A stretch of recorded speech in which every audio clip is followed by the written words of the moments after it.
বন্ধুরা, এমন এক মানুষের কথা আমি আজকে আপনাদের সামনে বলবো। তার সম্বন্ধে যতটুকু বলবো সেটা অনেক কম হয়ে যায়। আজকে আমি যে মানুষটার জন্য আপনাদের সামনে বসে আছি বা আপনাদের সামনে আমার নিজের লেখা কবিতা আমি আবৃত্তি করে শোনাতে এসেছি, তিনি আর কেউই নন, তিনি হলেন পণ্ডিত ঈশ্বরচন্দ্র বিদ্যাসাগর মহাশয়। তাই তাকে সম্মান জানাতেই আজকে আমার এই নিবেদন। তো বন্ধুরা, আজকে আমি আমার স্বরচিত কবিতা আমার প্রার্থনা আবৃত্তি করে আপনাদের সামনে শোনাবো। তো আর বেশি কথা না বাড়িয়ে এবার শুরু করছি আমার কবিতা আবৃত্তি। আমার প্রার্থনা।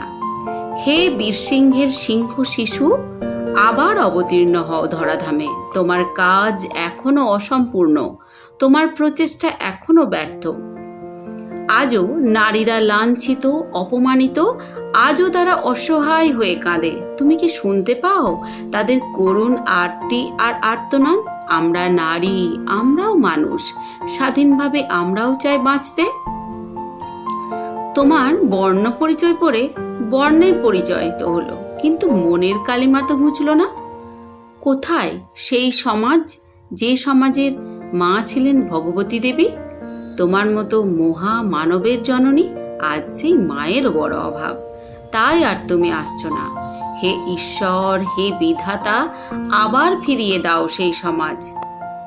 দূর করো মনের কালিমা, তোমার শিক্ষার মূল্য বুঝুক সকলে। দূর হোক অশিক্ষা, কুসংস্কার, দূর হোক মানুষে মানুষে হানাহানি, জাতিভেদ আর অসম্মান।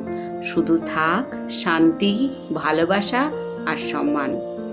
নমস্কার বন্ধুরা। তো কেমন লাগলো আমার স্বরচিত কবিতা আবৃত্তি অবশ্যই কমেন্ট করে জানাবেন। পাশে থাকার অনুরোধ জানাচ্ছি।